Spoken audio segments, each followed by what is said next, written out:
खरोखर आज हृदयाला हृदयाला हृदयाला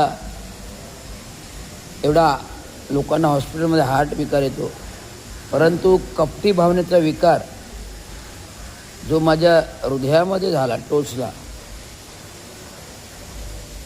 तो कपटी विकार सख्या भावानेही दिला.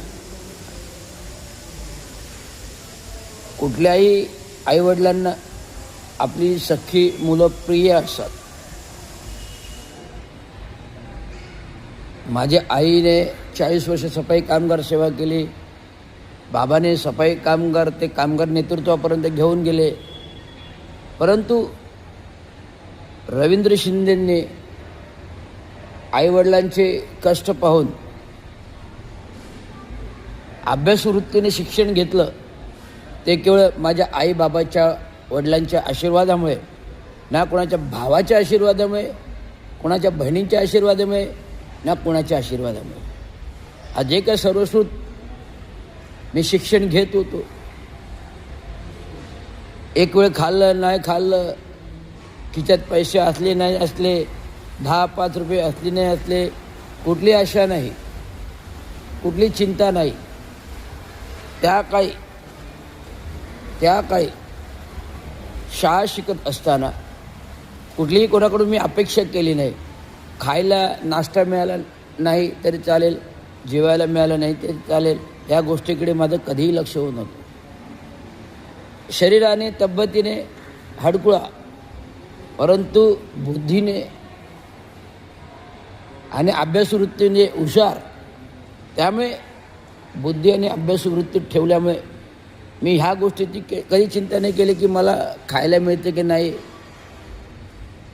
मला आईवडील माझ्याकडे लक्ष देतात की नाही, खिच्यात आर्थिक पैसा मिळतो की नाही खाऊ घ्यायला, कधी नाही विचार केला. दिले तरी ठीक, नाही दिले तरी ठीक, खायला ठेवलं तरी ठीक, नाही ठेवलं तरी ठीक. परंतु माझे आईबाबा जे का सफाई कामगारपासून जे जीवन घडविलं, ते दुर्धर 4 मुलांना घडवलं. चुलत मालांची कुटुंब पण जवळ केली, त्यांनाही बसवलं आणि घडविलं.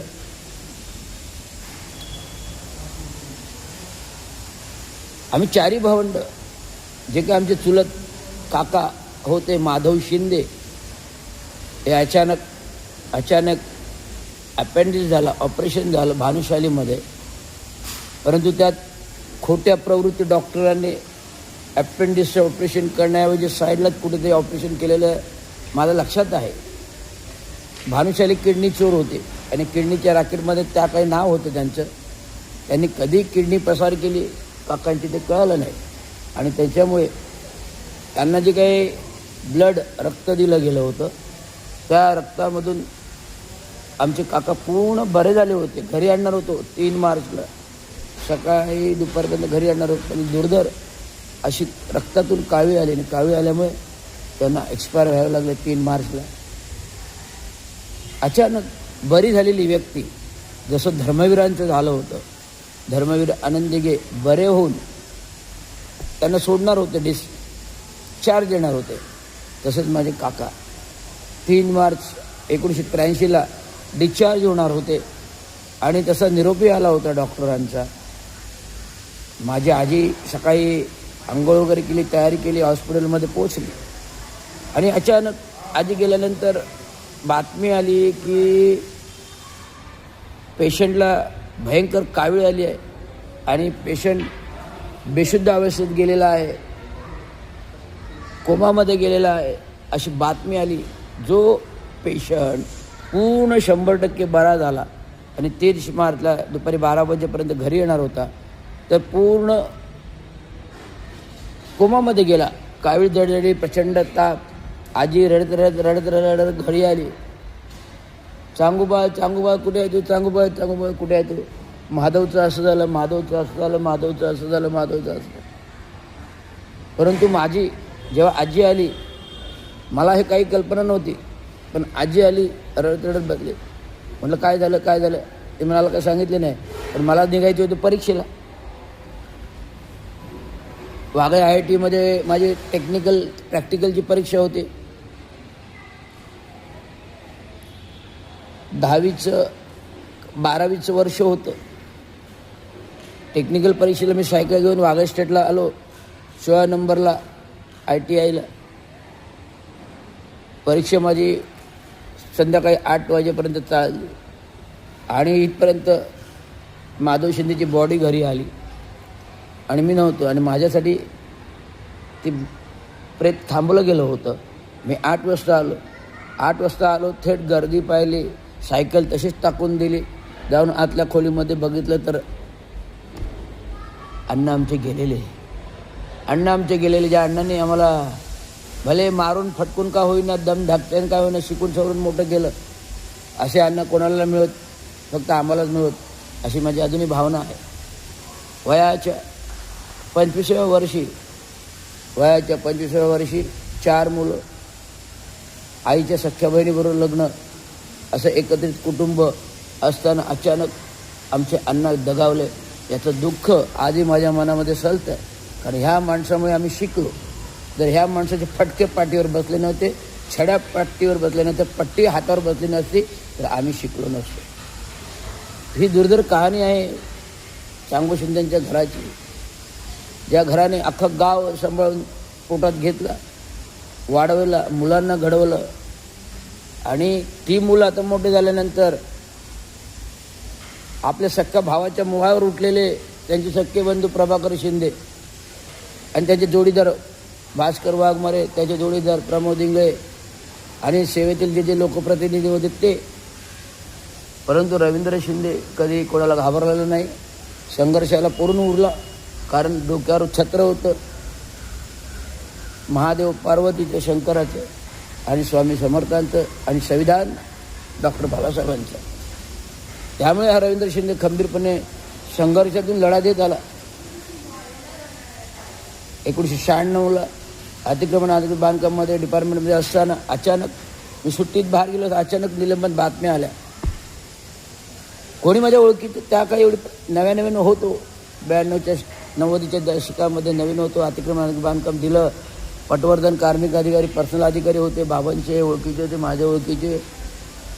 अरे शिंदे साहेब, रवी, तू अतिक्रमण डिपार्टमेंटला जाऊन बघ, काम कर, तुला माहिती होईल. तू आत्ता नवीन तुला आदेश दिलेत, काही दिवसांनी आपण करू, पण त्याचा अनुभव घे. पण ज्यावेळेस मी कार्यशैलीला सुरुवात केली, जसं नियमांचा अभ्यास केला, त्यामुळे दुर्धर कार्यशैली केली आणि अतिक्रमण बिबोड केला. आणि धर्मवीर आनंद दिघेंना सुद्धा दम दिला. अतिक्रमण आणि बांधकाममध्ये काम करत असताना, आंबे घुसाळे तळ्याचं अतिक्रमण असताना आनंद दिघे मला मारायला आले, टोपी उडवली. मी एकच हातामध्ये कमिशनरचे आदेश होते लिखित, साहेब, आणि मला म्हणाले तुला इथे ठार मारून टाकील. मी म्हणालो, साहेब तुम्ही जे कोणी असा, मी ओळखत नाही, माझ्या हातात एक कमिशनरचे आदेश आहेत. आणि जर माझ्या कॉलरला जरी जरासुद्धा हात लावलात, बोट लावलं, तर 3-13 वाजवेन मी. असं बोलल्याबरोबर धर्मवीर साहेब मागच्या पावलाने निघून गेले, गाडीत बसले आणि त्या ब्रिजेनं झापलं. अरे तू कोणासमोर आणते, तू माणूस मला घाबरलाच नाही, तो अधिकारी मला घाबरलाच नाही, मीच घाबरून निघालो. असे वक्तव्य धर्मवीरांनी केलं. आणि ज्यावेळेस माझी माहिती काढली, संध्याकाळपर्यंत माहिती त्यांच्यापर्यंत पोचली, राजन विचारे, मनोहर गाडवे वगैरे सर्व लोकांनी माहिती दिली. अरे साहेब तुम्ही कोणाला दम द्यायला गेलात, ते आपले चांगू शिंदे कामगार नेते युनियन त्यांचे सुपुत्र होत. त्यांच्या बाबांना कधी कळलं तर रान उठवतील. दिघे साहेबांना घाम फुटला. मला रात्री भेटायला बोलवलं, गेलो एकटा. 12 वाजता गेलो, 3:30ला मठामध्ये भेट झाली. दिघे साहेब 3:30ला आल्या मला पाहिलं, मला आतमध्ये घेऊन, खांद्यावर हात टाकून आतमध्ये घेऊन गेले, गप्पा मारल्या, विचारपूस केली. शिंदेसाहेब कसे आहेत, काय बाबा कसे आहेत, ठीक आहेत. मला माहीत नाही तू चांगू शिंदेंचं म्हणजे आपल्या घरातला माणूस आहे. होय, चांगू शिंदेंचा घरातला माणूस आहे. जर असं होतं, मला खरोखर माहीत नाही. मला अंधारात ठेवून सगळ्यांनी ठेवलं आणि मी लोकांच्या ऐकू गोष्टीवर आलो. त्यामुळे मला माफ करा, माझ्यातून काही चूक झाली. मी जाहीर लोकांमध्ये माफी मागू शकत नाही, पण या मठात बोलून तुम्हाला कशासाठी बोलवतो, मला माफी मागायची आहे. एक प्रामाणिक माणसाला जर मी दम दिला तर माझी ही चूक आहे. त्यामुळे ही चूक सुधारण्यासाठी मी तुम्हाला इथे बोलवलं आहे आणि तुमच्यासारखे अधिकारी काम करणारे कार्यकुशलता इथे महानगरपालिकेला आवश्यकता आहे आणि तुमचा माणूस नक्कीच यापुढे तुम्ही पुढे जाल, कोणाची तुम्हाला गरज लागणार नाही, हे धर्मवीर आनंदीगायचे बोल आहेत. आणि माझी पाठ ठोपटली आणि तेच 95मध्ये जेव्हा माझं लग्न झालं, 95मध्ये माझं लग्न झालं, या 95मध्ये लग्नामध्ये धर्मवीर स्वतः आले स्टेजवरती, चांगू शिंदेंना गाळभेट केली, मला आले, आशीर्वाद दिले. आणि ह्या धर्मवीर जेव्हा आले त्यांच्या टीमबरोबर कोण होता, एकनाथ शिंदे होता. तेव्हा ते टेम्पो चालवायचे, गाडी चालवायचे, रिक्षा चालवायचे, ढगळम पगळम शर्टमध्ये आले, कार्यकर्ता म्हणून आले आणि ते मला भेटायला लाईनीमध्ये होते. त्या काही 95मध्ये एकनाथ शिंदे जे आत्ता माजी मुख्यमंत्री, आत्ताचे उपमुख्यमंत्री आहेत, 95मध्ये मला भेटायला ते लाईनीमध्ये उभे कोणाच्या धर्मवीराच्या मागे आले. मिस्किल हास्याने मला हात मिळवलं आणि तिथून आम्ही ओळखतो एकनाथ शिंदेना. त्यामुळे हे एकनाथ शिंदे यांचं माझं काही वाईट संबंध नाही, आम्ही बरोबरीने काम केलं आहे त्यांच्याबरोबर. शाखेमध्ये जेव्हा ते निवडून आले पहिले आमदार, तेव्हा आम्ही चर्चा केली, रवी पुढे कसं काय होईल, पैसे लागतात, साहेब घाबरू नका, पुढे तुमच्याकडे दरवाजे खुले आहेत, पैसेच पैसे येतील, असं मी त्यांना बोललो. हे सत्य विधान आहे, मी काय जे काही बोलतो ना ते विधान सत्य असतात, खोटं नसतं. आणि प्रामाणिक प्रांजळ मताने बोलतो म्हणून मागे स्वामी जे सत्य बोल आहेत, सत्यवादी वाक्य बोलतो. हे जे काय माझ्या बरोबर जे काही केलं गेल्या 7-8 वर्षात, जे काही कारस्थाने झाले 16पासून ते 10 वर्षामध्ये, हे याच्या मागे होते सख्खे बंधू, ह्याच्या मागे होते भास्कर वाघमारे, याच्या मागे होते प्रमोद इंगे, याच्या मागे होते नरेश म्हस्के आणि त्याच्यानंतर एकनाथ शिंदेचा काही संबंध नव्हता, पण आणले त्यांना एकनाथ शिंदेने ला होते खेडे पाटील. हो, मी माझ्यासारख्या माणसाने जसवाल विरुद्ध 3 दिवस उपोषण टाकलं असं माणूस मी आहे. मंडप टाकला कलावती आईजवळ, उपोषण टाकलं, जसवाल साहेबांनी निरोप दिला, रवींद्र शिंदेला मी सस्पेंड करेन. मला करून दाखवा. हे जे उपोषण जे करतोय ना ते बघा, लिखित अर्ज आहे माझा सुट्टी घेतली आहे आणि आजारपणाची सुट्टी आहे आणि मी आजारी उपोषणाचे झोपलेलो आहे.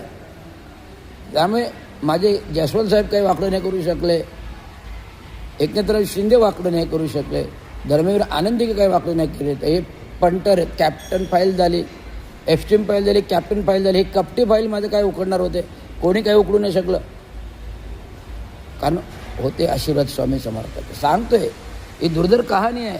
अरे माझे बंधू हा चोर, महानगरपालिकेचे पैसे खाल्ले, मी त्याचे स्वतः बदनामी कधी केली नाही, पण आता तुम्हाला लाईव्हवर मुद्दाम सांगतो, याने महानगरपालिकेच्या टॅक्समधला पैसा कर्ज केला, टॅक्समधला पैसा वापर केला, तो भरलाच नाही.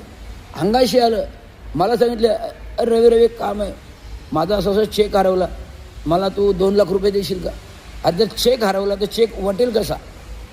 जर चेक हरवला महानगरपालिकेच्या नावाने तर कोणाच्या खात्यात तर वाटणार नाही ना. मग तुम्हाला खोटं कसं सांगतो, 2 लाख रुपये देते, माझ्याकडे त्या काय 2 लाख नव्हते, पण आधीच जर स्पष्ट सांगितले मी 2 लाख दिले. बाबाने गावची शेत जमीन विकली, ते महानगरपालिकेचे खर्च केलेले 2-3 लाख रुपये ते भरले, परंतु उशीर झाल्यामुळे त्याला निलंबन व्हावं लागलं, गुन्हा झाला आणि त्याची केस अजूनपर्यंत चालू आहे. बाबांनी त्याला किती सपोर्ट केला, आपल्या मुलाच्यामुळे माझं नाव बदनाम होऊ नये म्हणून ते पूर्ण प्रकरण दाबलं गेलं. असे बाबा कोणाच्या पाठी उभे राहणार नसतील. ते होते चांगो शिंदे, दिवंगत कामून येते, ते प्रभाकर शिंदेच्या पाठी राहिले. बाबांनी माझ्याबाबत एकच वक्तव्य केलं होतं, रवी तुला मी महानगरपालिकेमध्ये नोकरी दिली आहे, परंतु ही नोकरी करताना प्रामाणिकपणा ठेवायचा आणि उद्या काही झालं तरी मी मध्यस्थी येणार नाही. हे मला दिलेलं वाक्य चांगलं माहीत आहे आणि मी तिथून मी प्रामाणिकपणेच काम करत आहे. मला माझ्या ताटात जेवढं मिळायचं त्यातच मी काम करायचो, तेवढं करायचं, तिथेच लक्ष द्यायचं. कधी कोणाच्या अध्यात नाही, कधी मध्यात नाही, कुठली वाईस व्यसन नाही, कुठलं मध्य प्रशासन नाही, की कोणाकडे पार्टी नाही. आपलं काम भलं, रवींद्र शिंदे बोला, रवींद्र शिंदे दालन भलं. पण असंख्य समाजात किडलेली लोक, असंख्य समाजात किडलेली लोक समाज करून माझ्याजवळ आले, मदत घेऊ लागले आणि मदत देता देता माझे वासे मोजू लागले. वासे मोजूनले नाही तर माझं घर दार उद्ध्वस्त करण्याचा प्रोग्राम आज मी पोटतिडकीने काय बोलतो. ही माहिती गेल्या आठवड्याभरापासून माझ्याकडे येते. राहुल लोंढे जे आत्ता तुम्ही धम्म परिषद भरवली, एकनाथ शिंदे आले, गौरव केला, ते राहुल लोंढे माहिती आहे ना, पत्रकार, तेव्हा पत्रकार होता, त्यांनी मला विधान केलं की भास्कर वाघमारे महाचोर आणि प्रमोद दिगवे महाचोर हे लोकांची घरं उद्ध्वस्त करतात. तुमचा बाजार उठवतील हो शिंदेसाहेब, कोणाच्या नादी लागले? हे तुमचे बाजार उठे, तुमचे काम करा आणि तुमच्या युनियनच्याकडे लक्ष द्या. हे तुमची युनियनही फोडतील, हे तुमची युनियनही फोडतील आणि तुमचा बाजारही उठवतील. हे तसंच झालं. मी सारखं काल पण लाईव्हवर बोललो, आज पण लाईव्हवर, कारण आतलं हृदयामध्ये लागतो. ज्या लोकांसाठी काय काय नाही केलं मी, ज्या लोकांसाठी काय काय नाही केलं, खिच्यातले 50,000 रुपये देऊ केले, सोन्याच्या अंगठ्या नाण्या दिल्याहून ठेवले, कुठे कुठे नाही घेऊन फिरलो गाडीने, मंत्रालय असो विधानसभा असो. काय लागले की रवींद्र शिंदेची गाडी, काय लागले की रवींद्र शिंदेची गाडी, काय नाही केलं याच्यासाठी, काय नाही केलं. आज मी माझ्या आसवानीशील सांगतोय की हे लोक माझ्या घराच्या मुळावर उठले. रवींद्र शिंदे एवढा आलिशान कसं राहतो, रवींद्र शिंदे 2-2 गाड्या घेऊन कसा फिरतो. अरे रवींद्र शिंदेने कष्ट केलेत आणि हे जे कष्ट आहेत हे खोटे नाहीत, प्रामाणिक आहेत.